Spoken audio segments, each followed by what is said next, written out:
Hey everyone, tonight we're stepping into the subtle, silent world of feudal Japan's courtship customs, where a single glance could mean everything, and a misplaced word could ruin it all.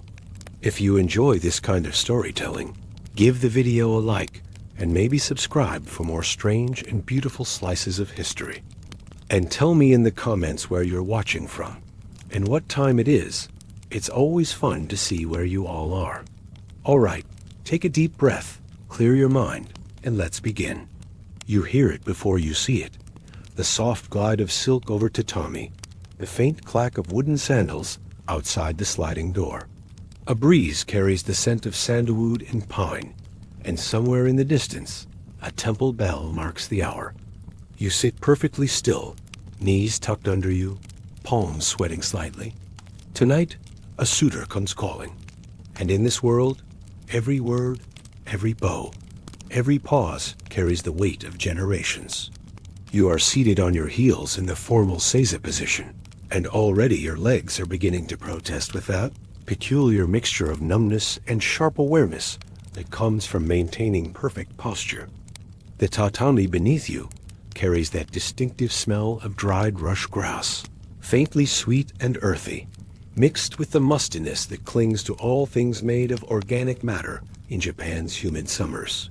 Your kimono layers upon layers of silk, it costs more than most families see in a year, weighs on your shoulders like liquid lead. Each fold precisely arranged to communicate your family's status, your availability, your virtue, and a dozen other messages you've been trained to broadcast without ever speaking a word. This is 1653, in the middle of what history will call the Edo period, though you know it simply as now, as the way things have always been and presumably always will be. The Tokugawa shogunate has been in power for half a century, long enough for the rigid social hierarchies to calcify into something resembling natural law. You are samurai class, not the sword-wielding warriors of popular imagination, but part of that carefully maintained bureaucratic nobility that keeps the peace, through paperwork and ceremony rather than bloodshed. The woman across from you, let's call her a potential alliance, since that's what she is, sits with identical posture, her fan held at precisely the correct angle to suggest modest interest without impropriety. Her kimono is a subtle shade of indigo that speaks of old money and good taste, decorated with a pattern of autumn leaves that, if you were educated in such symbolism, suggests the fleeting nature of beauty and the wisdom that comes with accepting impermanence. How very Buddhist, how very appropriate, how very exhausting. Between you sits a low lacquered table bearing the implements of civilization, a tea service whose every piece has been chosen for its ability to demonstrate refined sensibilities and a collection of small gifts that will be exchanged with the same careful choreography as a diplomatic sonnet. Because that's what this is, really, a negotiation between two families who have spent months investigating each other's finances, bloodlines, and political connections before allowing their children to sit in the same room and pretend this has anything to do with personal preference. Your mother, positioned strategically behind a decorative screen where she can observe without being observed, has already conveyed, through the most minute adjustments of her posture, exactly what she thinks of this arrangement. The slight tension in her shoulders suggests cautious optimism. The angle of her fan indicates that the family's financial situation is acceptable. The way she holds her teacup just so communicates that while the young woman is suitable, negotiations regarding the dowry will be robust. These are the conversations happening in a language more subtle than words, more complex than anything you learned in your classical Chinese studies. Every gesture is a sentence, every pause, a paragraph, every choice of fabric or flower arrangement, a declaration of intent. You have been fluent in this language since childhood, the way other children learn to recognize their mother's voices or the difference between hunger and sleepiness. The young woman's name is Yukiko, which means snow child, and she was born in the 3rd year of Kian to a family whose rice production makes them wealthy enough to matter, but not so wealthy as to be presumptuous.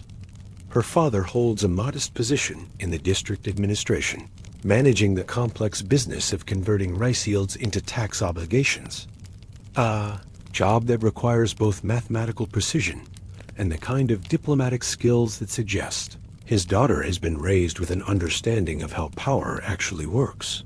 She is 17, which makes her perfectly marriageable, but not desperately so. You are 21, old enough to have completed your education in the Chinese classics, young enough not to have acquired any inconvenient personal opinions about poetry or philosophy that might interfere with your primary function as a conduit between family fortunes. Together, you represent the careful calculation of two households that have decided their futures are more secure intertwined than separate. The tea ceremony unfolds with a measured pace of seasonal change. Each movement, the placement of the cups, the pouring of water, the whisking of powdered tea into jade green foam follows. Patterns established centuries ago by men who understood that making simple actions complicated was the most effective way to demonstrate that one had the leisure time necessary for true refinement. You perform your part with the unconscious precision of someone who has been practicing these movements since childhood muscle memory, guiding your hands while your mind observes the theater of it all with a mixture of genuine appreciation and mild incredulity. The tea itself is bitter, expensive, and supposedly enlightening. You drink it because failing to drink it would be unthinkable, and because the slight caffeine buzz helps maintain the alertness necessary for navigating the afternoon's social complexities. Yukiko drinks hers with tiny, perfect sips that somehow manage to convey both delicate femininity and practical efficiency. Her mother, also positioned behind a screen, responds to these sips with microscopic nods of approval. Between the tea and the formal gift exchange, conversation occurs in the most oblique manner possible. You mention the quality of this season's cherry blossoms, a topic that allows for observations about beauty, impermanence, and the proper appreciation of natural cycles. She responds with a comment about the poems inscribed on her family's moon-viewing pavilion, which creates an opening for you to demonstrate your knowledge of classical literature without seeming boastful. Your respective mothers monitor these exchanges with the intensity of military strategists, ready to intervene with subtle redirections if the conversation veers toward anything resembling actual personal revelation. The gifts, when they finally appear, represent months of careful consideration and consultation with experts in the symbolism of objects. From your family, a set of hair ornaments crafted from tortoiseshell and gold, their design incorporating motifs of bamboo and plum blossoms. The craftsmanship is exquisite enough to demonstrate serious financial resources, tasteful enough to suggest refined sensibilities, traditional enough to indicate proper respect for established customs. From her family, a writing set consisting of an inkstone, brushes, and paper, decorated with subtle patterns of flowing water and willow branches. The message embedded in this gift is that they value literacy, appreciate artistic accomplishment, and expect their daughter as future household to include the kind of cultural activities that distinguish the educated classes from mere merchants. The inkstone itself is carved from stone quarried in China during the Ming Dynasty, a detail that adds both monetary value and historical gravitas to the gesture. These objects will be examined, discussed, and analyzed by both families with the thoroughness of modern forensic scientists. The quality of the materials, the skill of the artisans, the appropriateness of the symbolism, the current market value, the potential for appreciation or depreciation. Every aspect will be evaluated and weighted in a complex calculation that determines whether this potential union serves both families' interests. You watch Yukiko's face as she examines her family's gift, looking for any flicker of genuine response beneath the carefully maintained expression of polite appreciation. For just a moment, as she turns one of the hair ornaments toward the light filtering through the shoshi screens, you catch a glimpse of something that might be actual pleasure. Her eyes widen slightly, not enough to be improper, but enough to suggest that she appreciates the particular shade of gold in the decorative work. or perhaps the way the tortoiseshell catches and holds the afternoon light. This tiny moment of authentic response feels disproportionately significant, like finding a single flower growing through a crack in carefully maintained stonework. It suggests that beneath all the layers of training and expectation, there exists a person with her own aesthetic preferences, her own capacity for delight in beautiful objects. Whether this person will have any opportunity for expression within the structure of the marriage you recontemplating is, of course, an entirely different question. The afternoon progresses through its predetermined stages with the inexorable quality of a religious ritual. Incense is lit and allowed to burn down to precisely the correct length. Seasonal sweets are presented, consumed, and complemented with exactly the appropriate degree of enthusiasm. The conversation touches on approved topics: the recent poetry competition at the imperial court, the exceptional quality of this year's silk production, the proper maintenance of ancestral shrines, the importance of seasonal observances in maintaining harmony between human society and the natural world. What you don't discuss, your actual thoughts about marriage, literature, politics, or the future, your personal fears, hopes, or ambitions, your opinions about the rigid social structure that has arranged your life down to this particular afternoon, in this particular room, with this particular young woman whose thoughts remain as opaque to you as yours do to her. The possibility that either of you might prefer a different kind of life, a different kind of partner, or simply the luxury of choosing for yourselves rather than serving as instruments of family policy.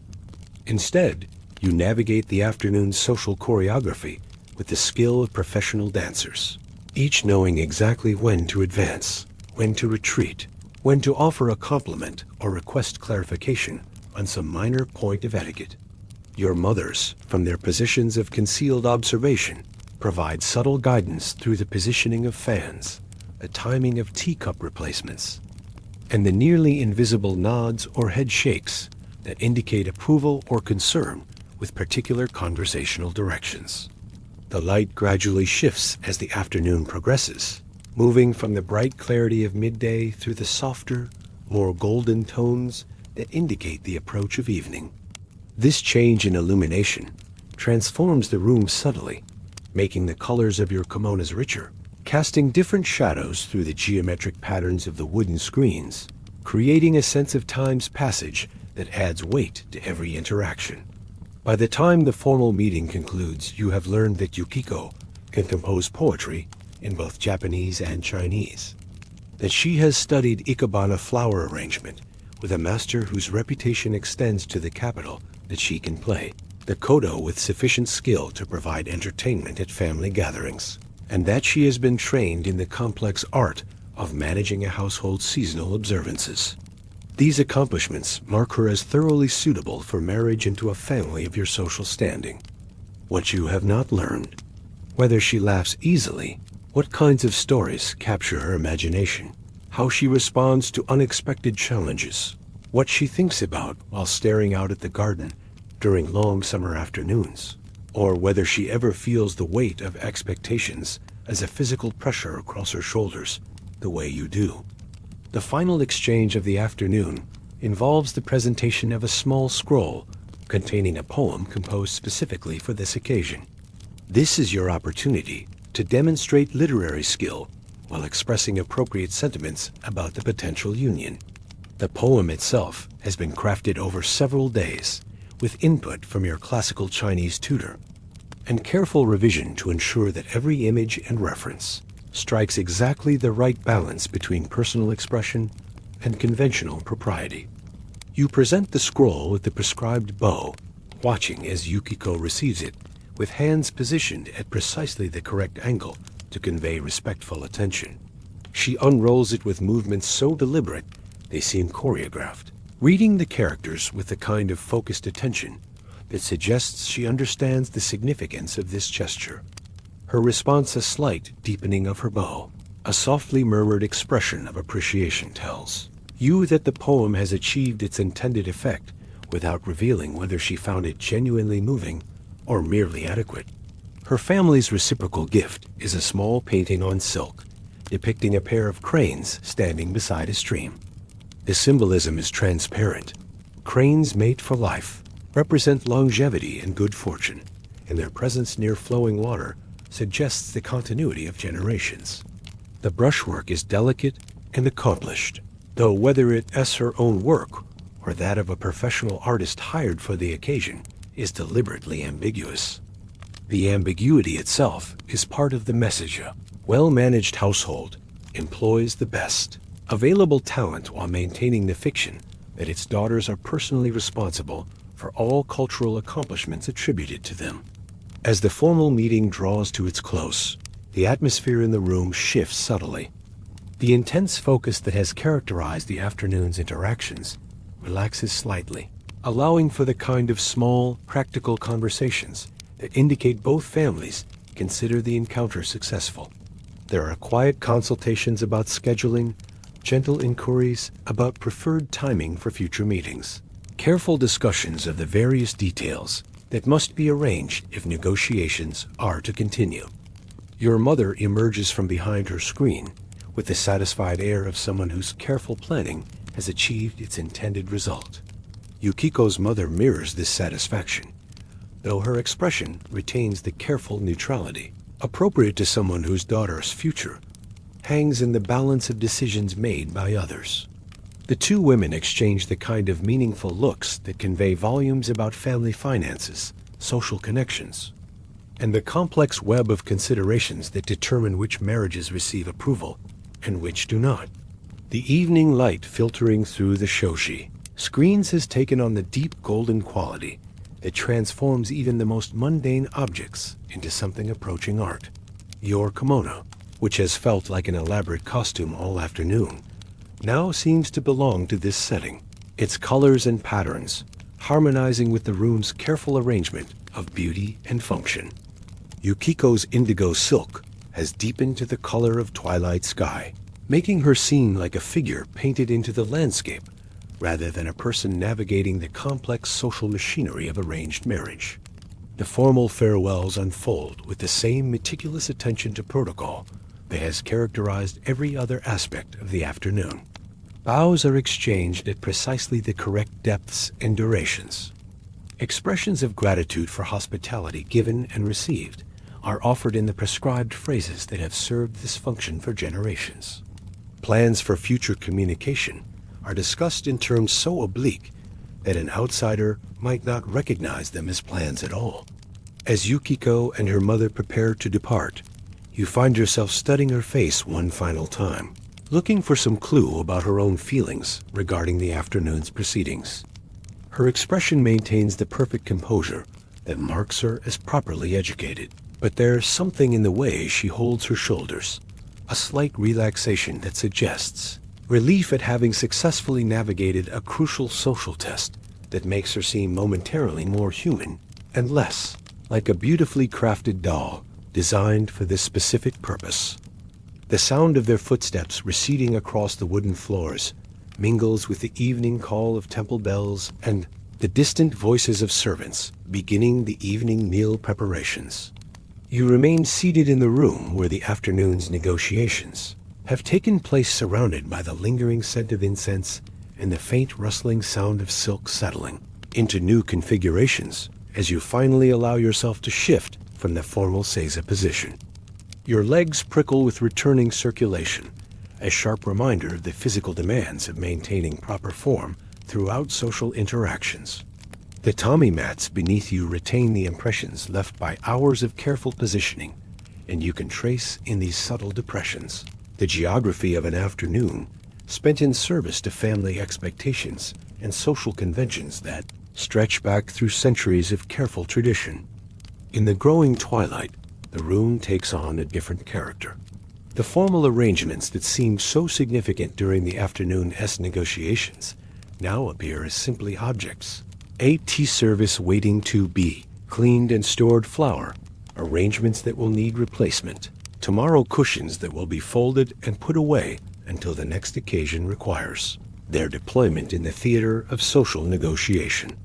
You find yourself wondering about Yukiko's own thoughts as she travels home through the early evening streets, whether she feels the same mixture of relief and uncertainty that currently occupies your own mind, whether she too is trying to assess the afternoon as success according to criteria that sometimes seem to have little connection to the actual experience of sitting across from a stranger, and attempting to determine whether a life spent in their company might be bearable.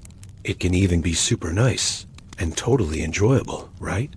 The question of what constitutes success in such encounters is itself complicated by the layers of interests and expectations involved. Your family will consider the afternoon successful if it advances their strategic objectives, strengthening political connections, improving financial security, maintaining social standing, ensuring the continuation of family lineage.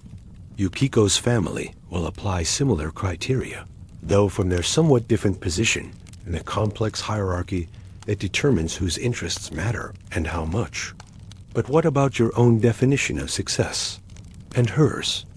These questions feel almost revolutionary in a world where personal preference is treated as a luxury that few can afford and fewer still should expect. The very act of considering your own feelings about the matter seems like a dangerous indulgence, a crack in the careful structure of duty and obligation that has shaped your entire existence. Yet the questions persist, stirring beneath the surface of your carefully maintained composure like koi, moving in the depths of a formal pond. During the brief moments when conversation lagged, and you found yourself looking directly into Yukiko's eyes, did you sense any corresponding curiosity about the person beneath the layers of social performance? When she smiled, those carefully measured expressions of polite interest, did any of them contain traces of genuine amusement or pleasure?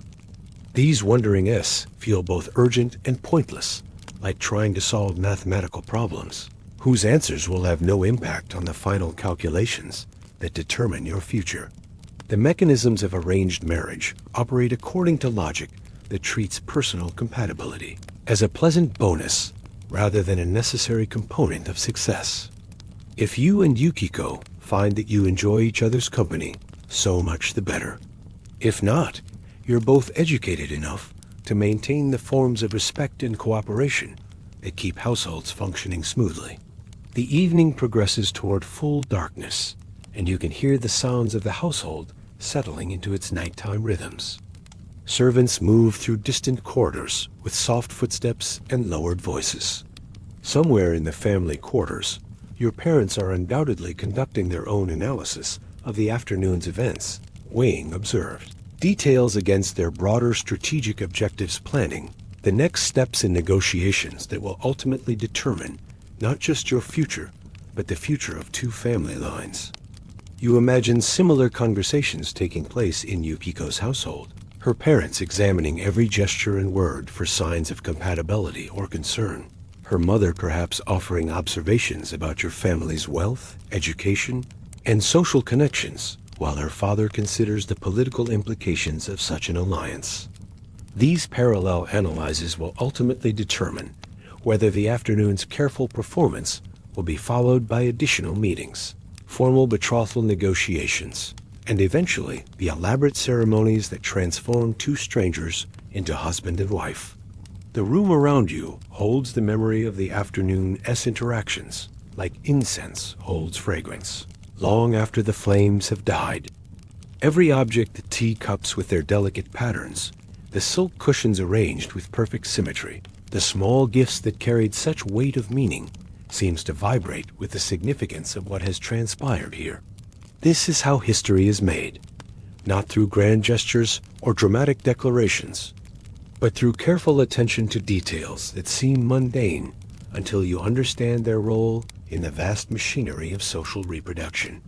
In this quiet space, with evening settling around you like another layer of silk, you find yourself suspended between the afternoon's careful performance and whatever future these negotiations will ultimately produce. Tomorrow will bring other obligations, other opportunities to demonstrate your suitability for the role that birth and education have prepared you to play. But tonight, in the growing darkness of a room where two possible futures had spent an afternoon examining each other with elaborate courtesy, You allow yourself a few moments of wondering about roads not taken and choices not offered.